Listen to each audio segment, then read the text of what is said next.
Try ko lang na to yung yung like parang story on how Artikulo went and like how it started. Yo. Mula nung unang araw sa pagpasok sa kolehiyo, akala namin kaharap lang lagi ay ang numero. Undefined kami noon, 0/0, unrefined sinabon, dura sa mikropono. Nagbayad para sa 8, 4 ang sukli. Tugtugang malakon sa aming 4 na napili. Sa martir kami uwas at nakapasok. Nabaliw na lamang kampyonato ang inabot. Sa lipa inawit kay lakas naming sinisigaw.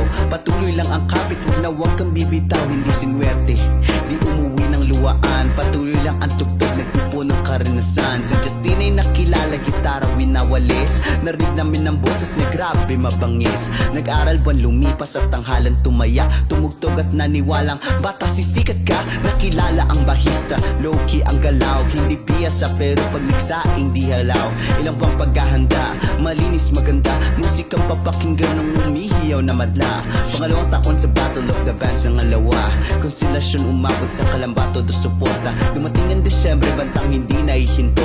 Sa Fusion nagsabi, piratang nagbukas pinto. Tugtugan sa tabing lawa, hindi binalot ng kaba. Naging meet sa mga kaibigan na kilala. Pansamantagal sa naabot ng banda. Hindi sa gabal, hindi rin pabaya. Nilaga kapal ng muka ang tanging puhunan. Hilaga silangan timog, abot pa ng kanluran. Abutin, tuparin, tamang bati sa kubeta. Simutin, bunuin, malabas lang sa bodega. Konstitusyong matatag, hindi papatin. Nagsisinag-iilag sa ilaw at di papabulag. Walang bago sa galaw pero malayo ang tanaw. Diretso tuwid ang landas, walang winawaldas. Na pagkakataong bit-bit namin ang pangalang bibigyang buhay ng ideyang sakay sa bughaw na bisikleta. Ayun lang, so like parang try lang. Yun, I'm still writing this pero gusto ko na maayos sa NT. Kaya ayun.